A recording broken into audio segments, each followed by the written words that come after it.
The Brownlow is an AFL award that must be scrapped. And when you watch the entirety of this video, you will understand why it should be. Let's start with the recent Brownlow medal. Lachie Neale was the controversial winner of the 2023 Brownlow medal. What's funny about this is Lachie Neale didn't even make the final All-Australian squad. That already shows, based off 2 sentences, why the Brownlow is dumb. Also in the recent Brownlow votes, 2 different games, a phenomenal game by Zach Merritt with these statistics, and also a phenomenal game by Jack Sinclair with these statistics, got 0 votes. And on top of that, Jason Horne-Francis got 3 votes for a game with these statistics. Stupid. Next argument, the Brownlow is not a definition of who the best player that year has been. It is a definition of which midfielder the umpires have seen the most. Yes, it's pretty obvious by now, rucks, defenders, and forwards will never win the Brownlow. And the Brownlow is crowned as the award of all awards in terms of an individual award everyone wants to win, but it is the most exclusive award in that respect. Some of the greatest defenders for the last 20 years, the likes of Dylan Grimes, a bunch of others, have rarely polled a single vote in the Brownlow. My other problem with the Brownlow is the umpires decide who gets votes. And many, if not all of these umpires, have never played a game of AFL football, so therefore how are they qualified to quantify who deserves votes for being the best player that game? If I had to guess, the umpires get back into the rooms after a game and chat amongst themselves, oh, who got the most touches? From memory, yeah, Tom Mitchell got a few, Jack McRae, oh, let's give him the 3 votes. There's no consistency. There's just absolutely no way the umpires should be deciding that award. It needs to be a mix of the players. You know, you can chuck the umpires in there if you want. Footy pundits who have played the game before, but most importantly, I want the coaches to decide. Because coaches have the best way of understanding different team systems, and therefore which player played best to that system and played best in the game. Impact cannot be quantified by possessions, and that is what the umpires vote on. My other problem with the Brownlow is it shouldn't be a 3-2-1 system. Scrap the fucking system. It needs to be more. In my opinion, make it more like the Coaches Player of the Year Association Award, where after every game the coaches get 5 different votes, 1 for 5 points, 4, 3, 2, and 1. So maybe the Brownlow system should be a 5-4-3-2-1 or even a 6-5-4-3-2-1 system. Because at the end of the day, if one player played the 4th best game for the whole year, he would get 0 Brownlow votes, which just is not fair. And the AFL cannot argue against, the history of the Brownlow when they change rules left, right, and centre which completely ignore the history of the game. Is the midfielder the most important position on the field? Where recently, Nathan Buckley completely disagrees, and I agree with his perspective. An intercept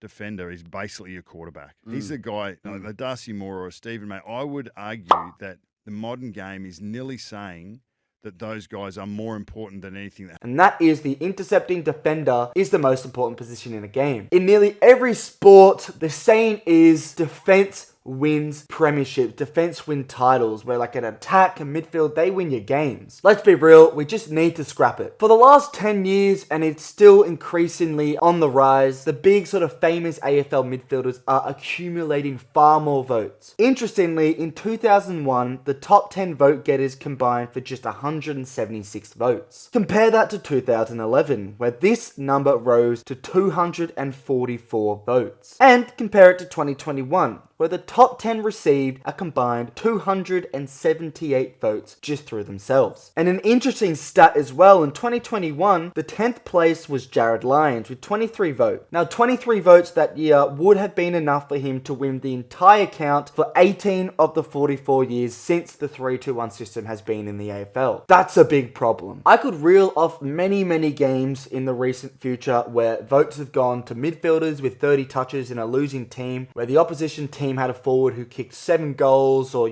contributed to massive goals throughout the game. In dying moments, the big games. There are too many of those examples, but just know if you look through year after year for the last 10 years in the Brownlow, you will find at least 50 examples of where a midfielder is clearly given biased votes over a forward or defender or ruck. The other thing with the umpires voting is, in my head, the umpires should be solely focused on adjudicating the game, on making the correct decisions. They shouldn't in the back of their mind be thinking, this player's been the best, this player's been the best. Because I can guarantee you the fact they have to do that job will take away from the sort of accurate, correct decisions that they are more importantly meant to make. So that's a whole other reasons why just get rid of it for the umpires, let them focus on the game, and that way there won't be all these big talking points, all these angry fans over incorrect decisions. Like Lockie Neal, another funny example of why the Brownlow is just stupid is in 2014, the Brownlow medalist was Matt Priddis. Now, did Priddis have a good year? Yes, he did, but not good enough to make the All-Australian team that year either. Now, the All-Australian panel this year included Gillan McLaughlin as the chairperson, Eddie Betts, Jude Bolton, Nathan Buckley, Kane Corns, Andrew Dillon, Glenn Jakovich, Laura Kane, Cameron Ling, and Matthew Pavlich. That's a much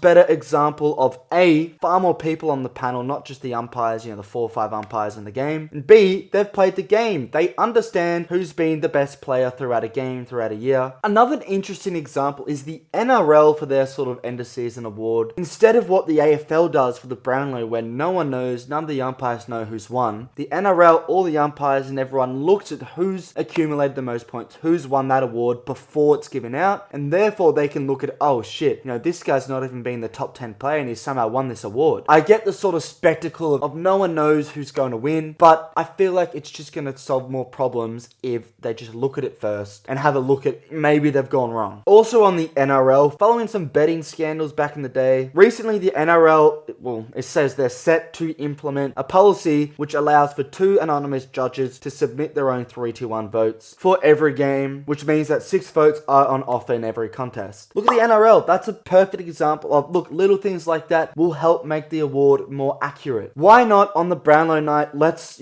support the Player Association MVP Award, the Coaches Player Association Most Valuable Player Award, because those 2 awards hold far more weight for who's been the best player that year. I could go on for absolute hours about why I just despise the Brownlow. It's become an event for the last sort of 5-6 years where it's about the spectacle, the dresses that the women wear, all those interviews in between votes. It's almost a night that sort of isn't about the best player of the year anymore. The AFL, everyone who watches the AFL understand and are completely knowledgeable on the fact that the Brownlow isn't an accurate representation of the best player all year. Alternatively, they can just call it a midfielder's award or not say it represents the best player all year because it doesn't. And it really never has. If I can list just off the top of my head players who haven't deserved it, Neil, the one that just passed, I don't think he did. Paddy Cripps last year, there was a lot of debate about that. He was one of the best, but did he outright deserve it? Same for Nat Fyfe in 2019. In 2018, Tom Mitchell I thought was the best player, but he was just racking up possession after possession. Is that why he won? Was it over the impact? Matty Priddis in 2014, absolute classic one. Adam Cooney in 08. No award is perfect. The Ballon d'Or isn't perfect. That's heavily